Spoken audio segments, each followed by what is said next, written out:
बारे में पढ़ चुके थे, ठीक है, उत्तरी मैदान के बारे में कि ये कहाँ स्थित है, ठीक है। अब स्टार्ट कर सकते हैं। चलिए, आप सबों को मेरी ओर से सबसे पहले सुप्रभात, गुड मॉर्निंग, जोहार, ठीक है। मेरे चैनल में आप सभी को स्वागत है। आज का जो टॉपिक्स है, हम लोग भारत के विशेष रूप से भौतिक विभाजन जो कर रहे हैं, उसमें से दूसरा पार्ट उत्तरी मैदान के बारे में पढ़ रहे हैं। जहाँ तक है फर्स्ट भाग इसका, उत्तरी मैदान की विशेषताओं के बारे में हम लोग इसका वर्णन कर चुके हैं।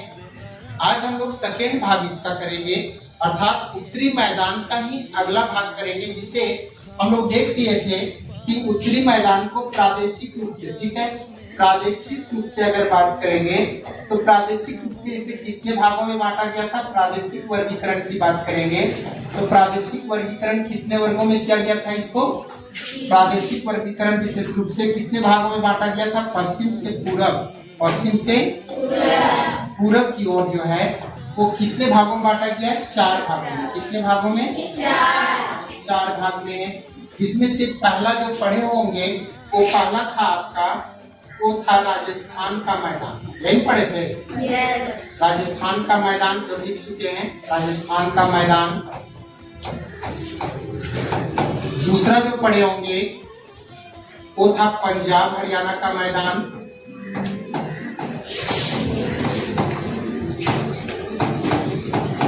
पंजाब हरियाणा का मैदान।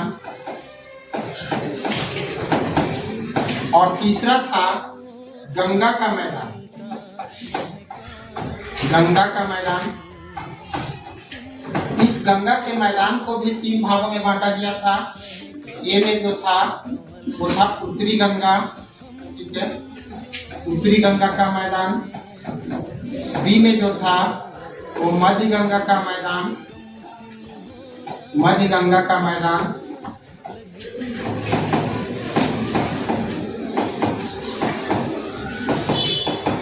और तीसरा जो था सी में, ठीक है, वो था निचली गंगा का मैदान।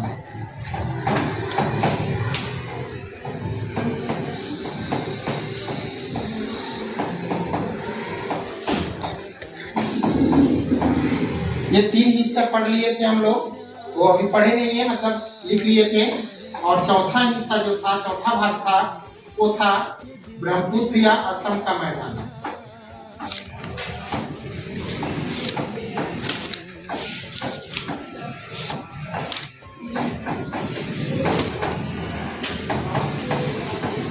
ये 4 भाग थे, ठीक है।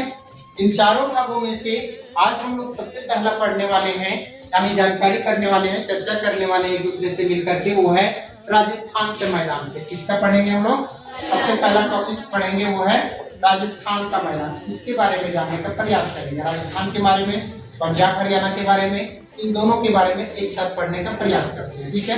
तो सबसे पहला चीज देखेंगे राजस्थान का मैदान क्या है। तो राजस्थान का मैदान हम लोग देखेंगे, मैप पर चले जाइएगा, इंडिया के मैप पर देखिएगा, गौर से जरा कीजिएगा। यहाँ पे इस मैप को ध्यान से देखिए। इस मैप में आपको पता चलेगा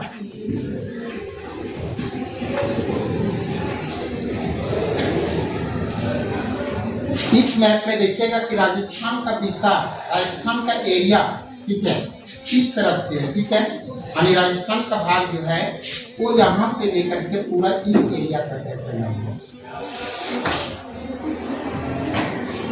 ये राजस्थान हमारे देश का सबसे बड़ा राज्य, क्षेत्रफल की दृष्टि से सबसे बड़ा राज्य को है तो राजस्थान है। इस राजस्थान राज्य में देखेंगे, राजस्थान में देखेंगे, इस राजस्थान को यहाँ अरावली पर्वत का विस्तार, ठीक है, हम नेक्स्ट टॉपिक से पढ़ाएंगे अरावली पर्वत।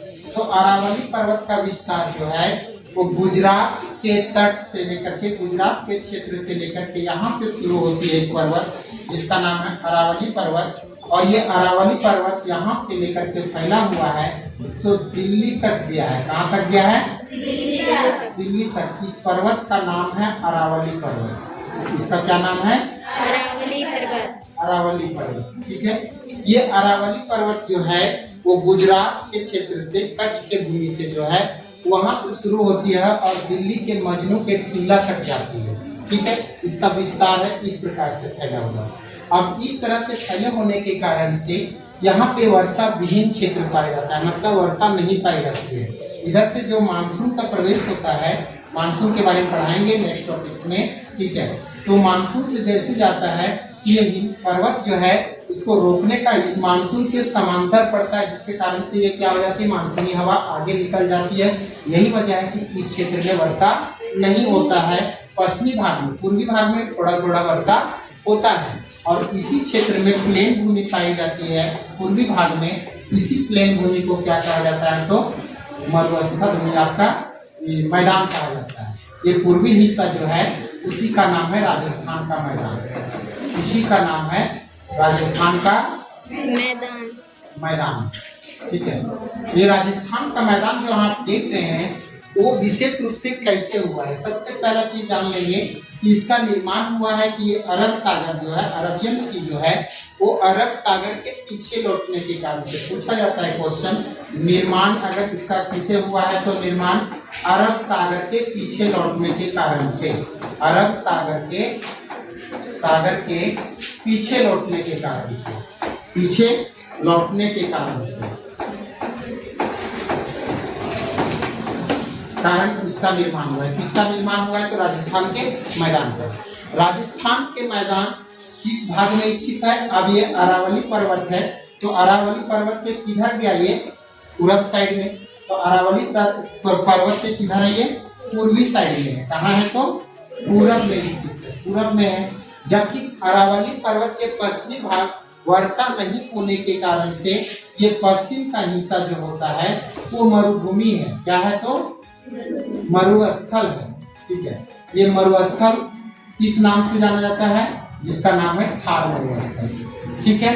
और यहाँ वर्षा नहीं होने के कारण से, बहुत कम वर्षा होने के कारण से, 10 सेंटीमीटर से 20 सेंटीमीटर वर्षा होने के कारण से ये क्षेत्र पूरा मरुभूमि है, मरुस्थल है। और मरुस्थल होने के कारण से इसका नाम है भारत का थार मरुस्थल। यही भारत का सबसे बड़ा मरुस्थल है। जबकि इसके पूर्वी भाग, ये कौन सा भाग था, पश्चिमी भाग था, ठीक है। ये पश्चिमी भाग था, जबकि पूर्वी भाग में क्या स्थित है, राजस्थान का मैदान स्थित है। इस मैदानी भाग में एक प्रमुख रूप से यहाँ की सबसे बड़ी नदी बहती है, ठीक है। इस क्षेत्र की सबसे बड़ी नदी बहने वाली जो है, यहाँ पे बहती है एक नदी जिसका नाम है लूनी नदी। कौन सी नदी नाम है, लूनी नदी, ठीक है। लूनी नदी यहाँ पे पाई जाती है, बहती है। और इस मैदान का ही नहीं बल्कि पूरे राजस्थान के मैदान के साथ साथ पूरे राजस्थान का ये सबसे बड़ी नदी है, सबसे लंबी नदी है। बात समझ में आ रही है। इसी नदी के किनारे किनारे जो है वो विशेष रूप से खारा जल वाला क्या है, एक झील का निर्माण हुआ है विशेष रूप से, ठीक है। वो झील बहुत सारे यहाँ पे बने हुए हैं इस लूनी नदी के किनारे किनारे, जिसमें से प्रमुख रूप से जो झील है वो है सांभर झील, ठीक है, डिंडवाना झील, डेगाना झील, लुनकसार झील,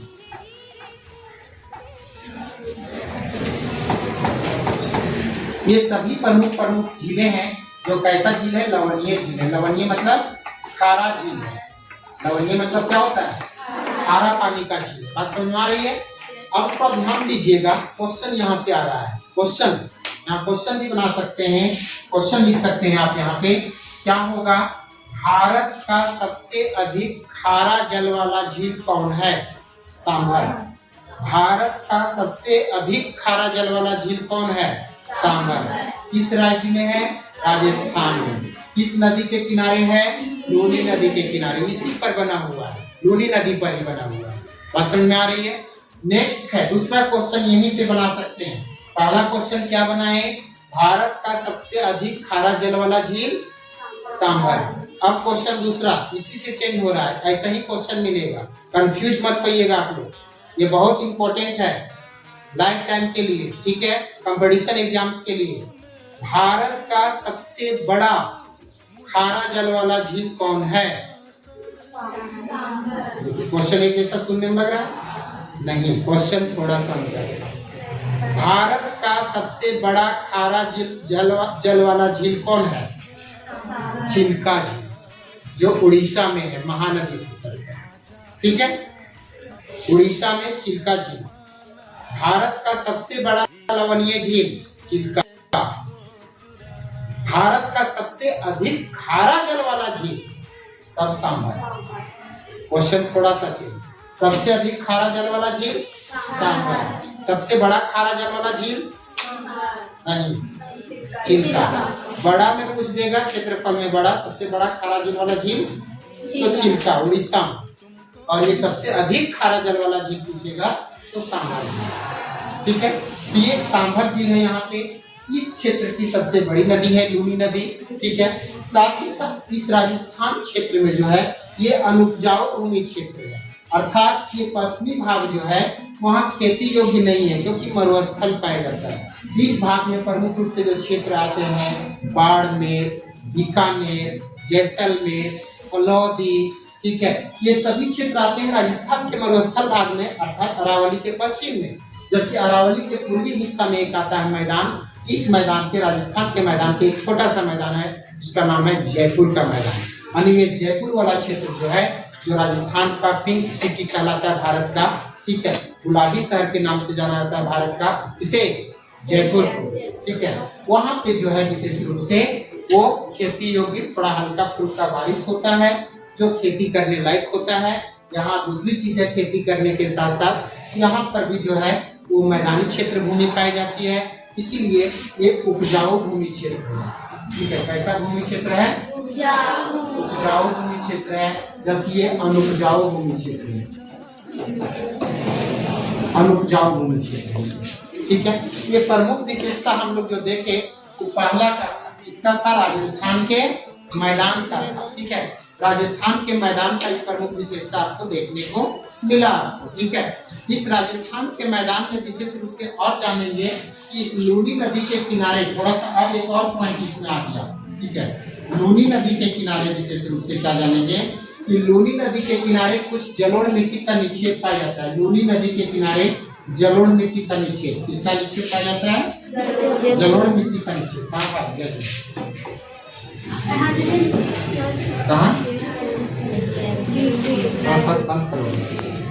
तो राजस्थान का क्या बताए कि राजस्थान के लूनी नदी क्षेत्र में, ठीक है, ये लूनी नदी जहाँ से बहती है सबसे बड़ी नदी है।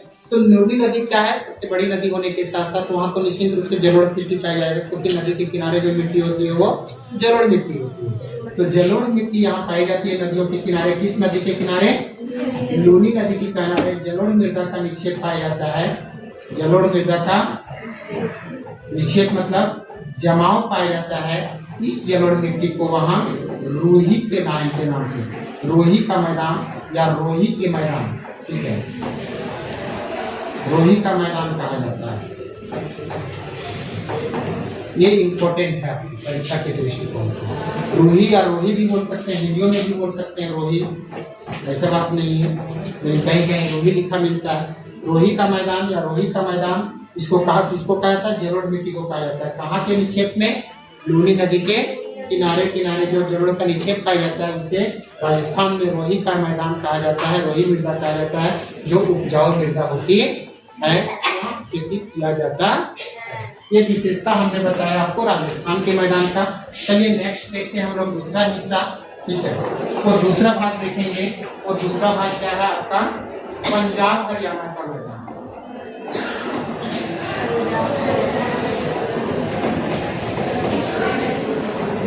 पंजाब हरियाणा का मैदान, ठीक है। ये पंजाब हरियाणा का मैदान नाम से पता चल रहा है, ठीक है। नाम से जैसा कि देख रहे हैं बस उसी तरह से, ठीक है। ये हिस्सा फिर हम लोग बनाएंगे, इंडिया के मैप में देखेंगे।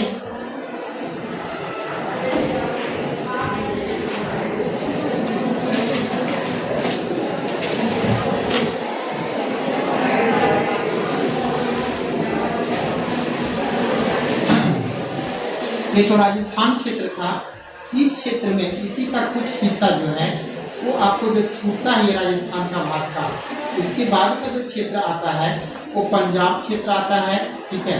और पंजाब क्षेत्र उसी साथ में हरियाणा जुड़ा हुआ है। ये है पंजाब हरियाणा का मैदान,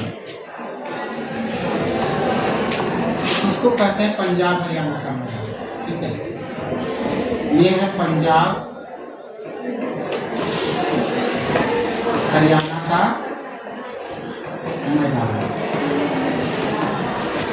ये क्षेत्र है पंजाब हरियाणा का मैदान, अर्थात ये दो राज्यों में फैला हुआ है, पंजाब और हरियाणा। इसके अलावे इस मैदान का विस्तार दिल्ली तक भी है, दिल्ली तक भी गया हुआ है। यानी दो राज्यों के अलावे इस मैदान का विस्तार, पंजाब हरियाणा के मैदान का विस्तार कहाँ तक गया है? तो दिल्ली तक भी फैला हुआ है। ठीक है, ये दिल्ली तक इसका विस्तार पाया जाता है।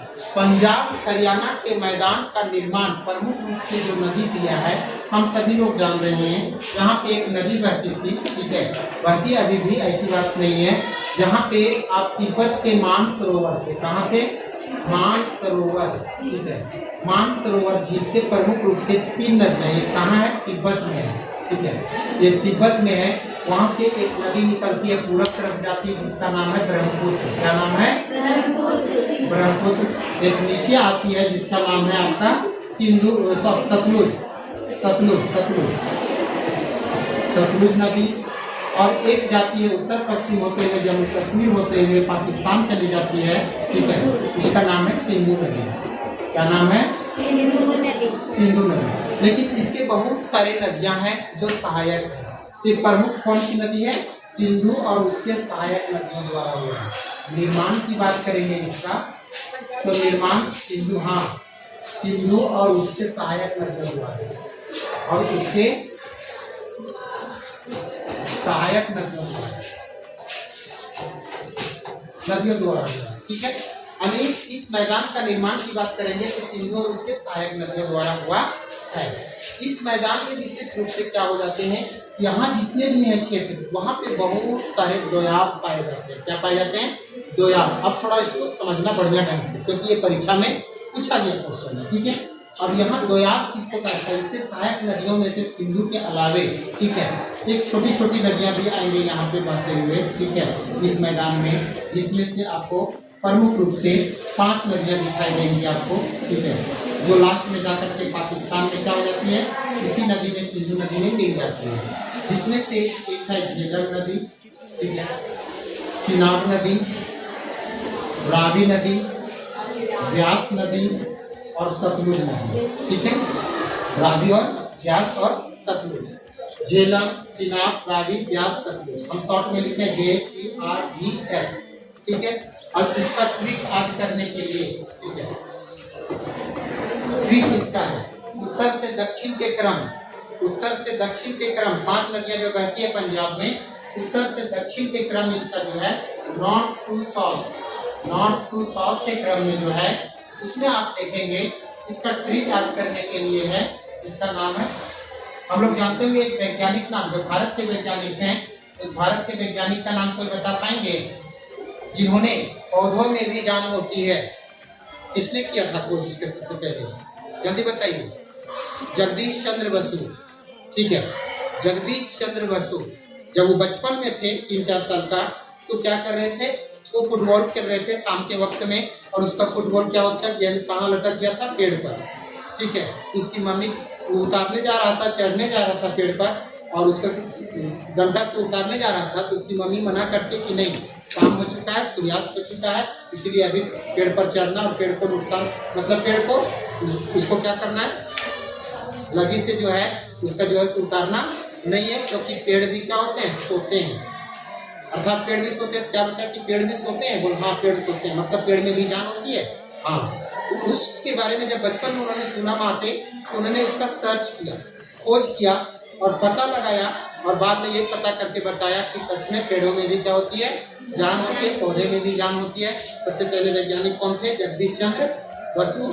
तो जगदीश चंद्र बसु के नाम पर हमने ट्रिक बनाया है, इसका नाम है JCR बोस, ठीक है, JCR बोस, ठीक है, या बसु, इसको बसु बोलिए, JCR बसु, JCR बसु। जे से झेलम नदी, ठीक है, सी से चिनाब नदी, आर फॉर रावी नदी, वा से व्यास नदी, और सु से सतलुज नदी।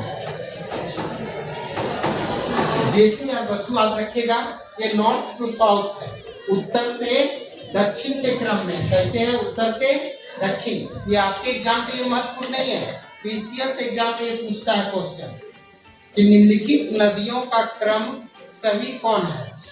ऑप्शन दे देता है आपको, दे देता है रावी, चिनाब, झेलम, ब्यास, सतलज, पहला ऑप्शन। दूसरा ऑप्शन दे देगा ब्यास, रावी, सतलुज, चिनाब, झेलम। तीसरा ऑप्शन झेलम, चिनाब, रावी, ब्यास, सतलुज। चौथा ऑप्शन ब्यास, रावी, चिनाब, झेलम, ब्यास, सतलुज। ठीक है, अब बताइए कौन ऑप्शन सही हुआ? सी वाला बताएं। ठीक है, यानी झेलम, चिनाब, रावी, ब्यास और सतलुज ये नॉर्थ से साउथ की क्रम में है नदियां। ठीक है, उत्तर से दक्षिण क्रम में नदियां। इस प्रकार से ये आपकी 5 नदियां बहती है, जो किसकी सहायक नदी है? तो सिंधु की सहायक नदी, अर्थात सिंधु और उसकी सहायक नदियों द्वारा इस मैदान का निर्माण हुआ है। यहाँ नदियों के निर्माण में से बहुत अधिक मात्रा में क्या पाए जाते हैं? यहाँ द्वयार्क पाए जाते हैं। रही बात, इसको दिख रहा है, थोड़ा सा कलम चेंज करें।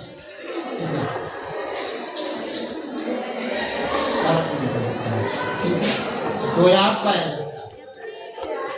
ये द्वयार्क क्या होता है? ठीक है, यहाँ 2 वर्ड से बना हुआ है। ठीक है, 2 जोड़ आब। ठीक है, 2 जोड़ आब, 2 का अर्थ होता है 2, 1 2 बोलते हैं ना, वही 2, और आब का अर्थ होता है भूमि। ठीक है, अब 2 के बीच की भूमि, किसके बीच की भूमि? 2 भूमि मतलब किसके बीच की भूमि? 2 नदियों के बीच की भूमि। ठीक है, 2 नदियों के बीच की भूमि को द्वयार्क कहते हैं।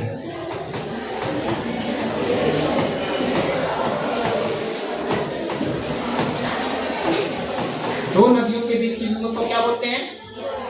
समझते जाइएगा। यहाँ से दिख रहा है कुछ? दिख रहा है?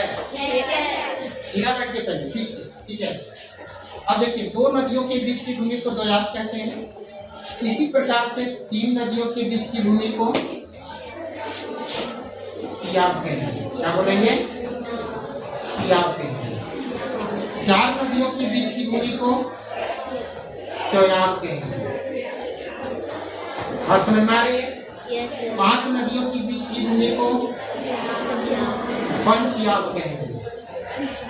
यही बोलेंगे, पंचयार्क बोला जाता है।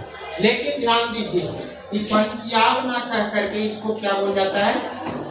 पंचार्क। काहे बोला जाता है? हम लोग व्याकरण में पढ़े होंगे, हिंदी व्याकरण में संधि।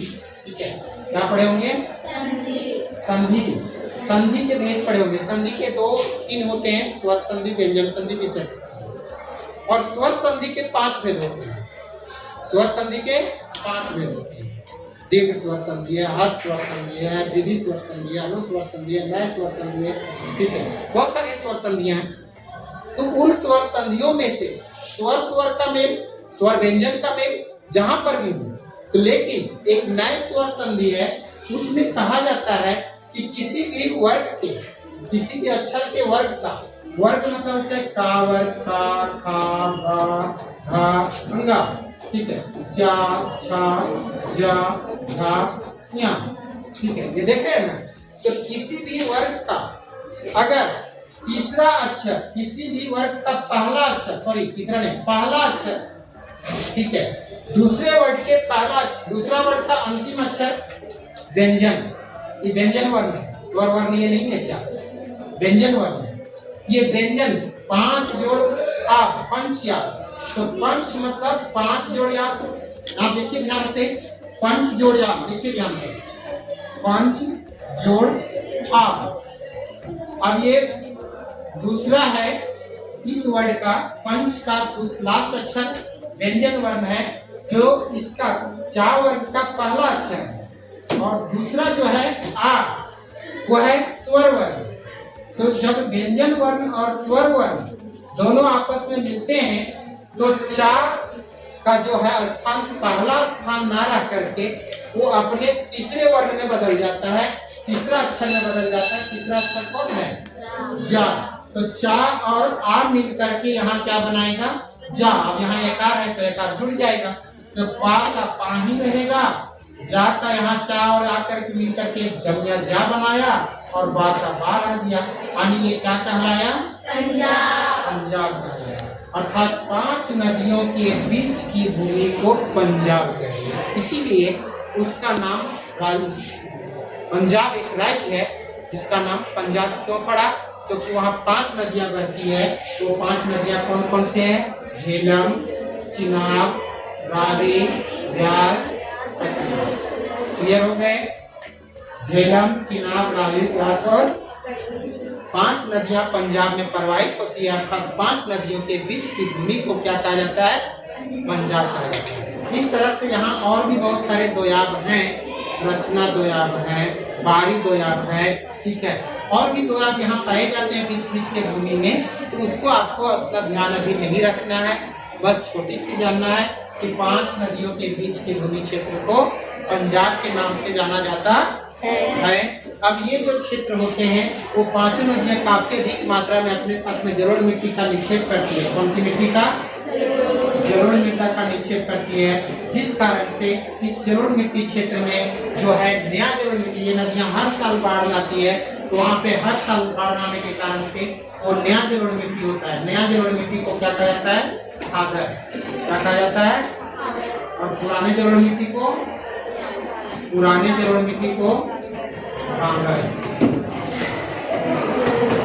भांगर के नाम से। ठीक है, इस प्रकार से ये क्वेश्चन आपके लिए महत्वपूर्ण दोनों है। नए जलोढ़ मिट्टी को खादर, पुराने जलोढ़ मिट्टी को भांगर। तो जब नया जलोढ़ मिट्टी यहाँ आएगा तो हर साल बाढ़ लाएगी, तो क्या होगा? ये मैदान उपजाऊ होगा कि नहीं होगा? होगा ना। यही कारण है कि आप जितना भी देखिएगा सब खेती पंजाब हरियाणा के मैदान में किया जाता है, बहुत अधिक खेती किया जाता है। हम लोग तरफ जो भूमि का होता है टुकड़ा, वो छोटे छोटे टुकड़ों में होते हैं। यहाँ भूमि का एक एक टुकड़ा जो होता है कई हेक्टेयर में होता है, यानी पूरा एक बहियार एक आदमी का होगा, इतना बड़ा बड़ा किसान होता है। ठीक है, बहुत लंबे चौड़े एरिया में। वही खेतवे में घर रहेगा उसका, खेतवे में सिंचाई की सुविधा रहेगा, खेते में कुआं रहेगा, बोरिंग रहेगा, सब चीज सुविधा वही रहेगा, खेती करेगा वही रहेगा। भारत में सबसे बड़े बड़े किसान उत्तर प्रदेश, पंजाब, हरियाणा, राजस्थान के पूर्वी प्रांत, ठीक है, इन सभी एरिया, बिहार, इन सभी एरिया में पाया जाता है। सबसे ज्यादा खेतीहर यहीं पे होते हैं, किसान यहीं पे होते हैं। ठीक है, इस प्रकार से पंजाब हरियाणा का मैदान भी समाप्त हुआ। नेक्स्ट क्लास कभी भी आएगा तो इसके आगे के पार्ट्स के बारे में आपको जानकारी देंगे। धन्यवाद। जय हिंद, जोहार।